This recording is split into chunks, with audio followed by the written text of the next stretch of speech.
انت اخر مباراه الهلال كان شحيح في الاهداف، وما تلوم الدفاع نتاع يخطي في المباراه مره ولا اثنين، كره القدم اخطاء، لكن على معناها على واجب على ضغط جمهور الهلال على الهجوم الهلالي اليوم انه يحاول يسجل من انصاف الفرص مع سمراس مع يوسف السالم. لاعب يوسف السالم يعطوه فرصه، يعطوه اكثر مساحه للاعب، لاعب حيبدع ويكون هداف الفريق معناها في غياب ناصر الشمراني وياسر القحطاني.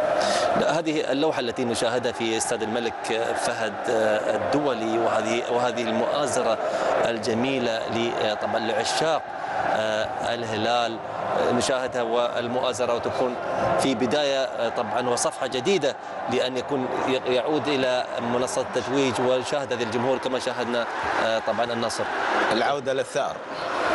العوده للثار قريتها ما شاء الله عليك. الجمهور نعم. اذا العوده للثار، وهذه الجمله نعم جمله جميله ومؤازره جميله وصفحه جديده تكون في بدايه هذه المباراه، وخاصه في شوطها الاول. كابتن محمد، ما في شك ان طبعا طموحات الجماهير مبين كبيره جدا، لان اعتقد فقد البطوله السابقه الان العوده لهذه البطوله، والجمهور من الان يطالبون بالبطوله وليس بهذه المباراه. تتوقع كابتن في الشوط الاول هل هناك في الدقائق ال20 نص ساعه هدف يعني للهلال خاصه في الطريقه اللي يمكن يلعب بالطريقه الهجوميه؟ شوف الهلال اكيد راح يبحث عن هدف يعني من بدايه المباراه بحيث انه يرتاح اكثر.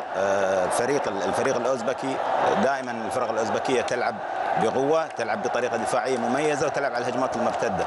اكيد راح تغلق المناطق، ولكن الهلال يعني اتوقع يلعب بحيث انه مفتوح اكثر، يبحث عن هدف تسجيل لكي يريح اللاعبين وايضا يريح اعصاب الجماهير.